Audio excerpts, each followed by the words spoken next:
Welcome to Whispers Beyond the Veil. I'm Brooke Ashley, and tonight's story is called Ward 13.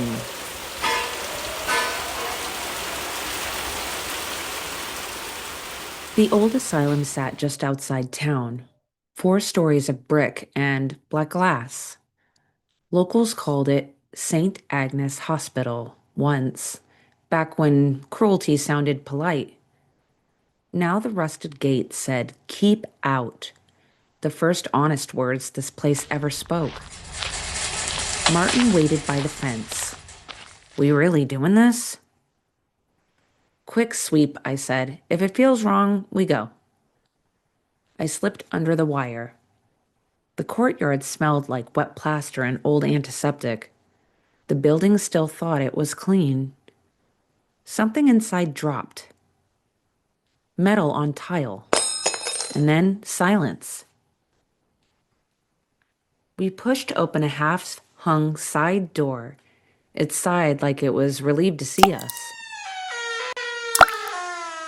Reception waited just inside. An old desk, paint curling, a red line across the floor. Families used to stand behind that line to hand their loved ones over. A ledger lay open. Name, withheld. Reason, melancholy. Result, satisfactory. "Satisfactory," I said, and my own voice echoed back, slower. Martin's flashlight clicked twice. Our little "you good" signal. I nodded. "Let's move," I said. We stepped into the long center hall. Paint peeled from the walls like sunburned skin. Our lights caught movement ahead. Flat, black, fast. A shadow sprinted across the junction. Then another. Then 3. Paper thin. Bent wrong at the knees. "Kids?" Martin whispered. "Or what's left of them," I said. "Children's ward," I said. "That way." We followed. We entered a tiled chamber full of white tubs. Leather straps still hung from the sides. Rain linked through the ceiling, tapping water in each basin. A folded gown waited on the edge of one tub, next to a note. "Do not leave her unattended after the 2nd hour." I brushed the water with my fingers. Warm at first. Then a ring of cold locked around my wrist, squeezing. It felt like the room saying, "Stay." "Out," I whispered. We backed into the hall, careful not to turn our backs. A sudden scream ripped through the stair tower. 2 floors above. Long, human, spent.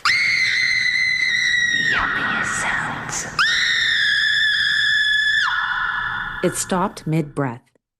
I counted to 5, then another scream. This time, behind us, where no stairs existed. We ran upward, towards the sound. Better to chase it than let it chase us. The sign on the next landing said, "Ward 13. We pushed through the door. 30 beds crammed in rows, windows painted shut, air thick as soup. A chalkboard near the door still read, November 3rd. Songs. The word songs had been scratched out so hard the slate scarred. Shapes drifted between beds. Staff going through motions they didn't have bodies for. One stopped right in front of my light and tilted its head, curious. "Hello," I said. It screamed through me instead of at me. "Ground," Martin said. I named what I could see, touch, hear, smell, until my breath belonged to me again. Fresh chalk dragged itself across the board, writing new words. "Do not sing." We left fast. At the next junction, a faded arrow read Therapy Lecture Hall. We followed it. Rows of metal chairs faced a cracked white screen. The air buzzed like a projector that never turned off. I stepped on stage, my hand curled on its own, my left hand. Then my right foot began to tap. 3 beats. Pause. 3 beats again.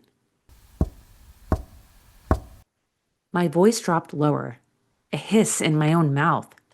Stay. Not heard. Felt. Name your parts, said Martin. I did. Left hand, mine. Right foot, mine. Tongue, mine. It loosened. The tapping stopped. And I whispered, not tonight. The room relaxed like it let out a breath. We moved down another corridor. The painted murals were still there.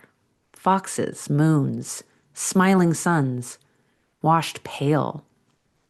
Something small ran past us, laughing once and then gone.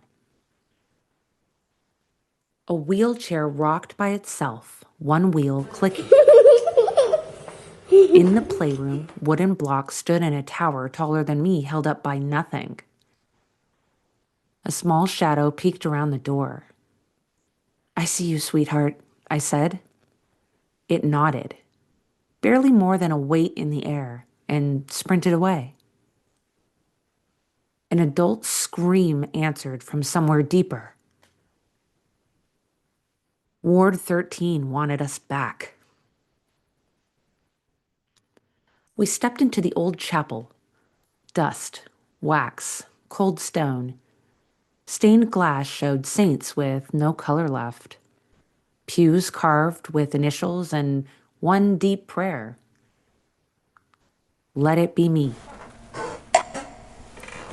The whisper came again, right at my ear.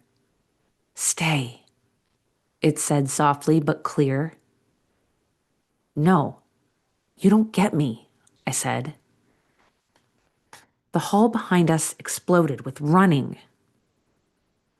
A rush of shadow figures sprinting through, wind in their wake, and then gone. We kept moving. A faded sign said, treatment. Inside, pink walls turned brown, a table with straps and an old switchboard for shock therapy. I put my hand on the board. The air tightened. Figures rose from the corners. Nurses, a doctor with sleeves rolled. They formed a circle around the table. My foot started tapping again. Martin grabbed my wrist. You're here, he said. I focused. I'm here. Then came the scream. It hit so hard it threw me against the wall. You don't want me, I said. You want the one who left you here. The sound cracked. I felt it listening. Count, I told it. Say who you are. Silence, then a whisper. 1. Another. 2. Then dozens, soft, separate, and human. The grip let it go. The hallway opened into an administration section. Filing cabinets rusted open. A single folder waited on the desk. M. Cunningham, admitted November 3rd. Disposition satisfactory. A photo stuck to the page. A woman with hard eyes. On the back, sings, shouldn't. I slid it back. Keep your songs, I said. We hear them. The building groaned. Doors slammed. Wheels squealed.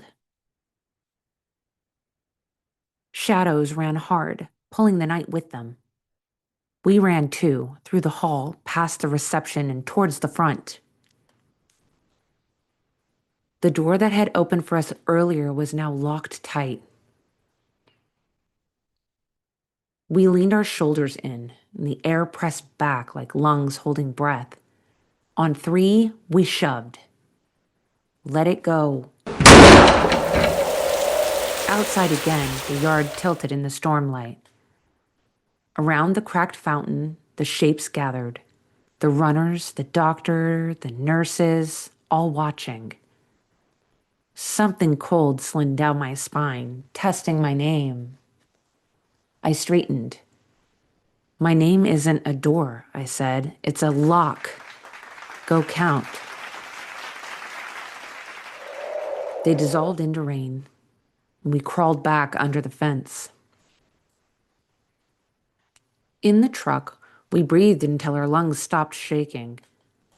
The building shrank in the mirror. Close one, Martin said. Too close, I answered. At home later, a clean ring circled my wrist where the cold band had actually been. I washed it, but it stayed. That night, I dreamt of the asylum. No screams, just counting that went on forever. Names catching up with time. When I woke, the world was quiet except for rain on glass. For a second, I waited for tapping. 3 beats. Pause. But only heard my own heart. If you ever walk near a place that swallows people's names, remember this. Your body is yours. Your breath is yours. Your name stays yours. If something inside you knocks, don't open. If you hear running, let it pass.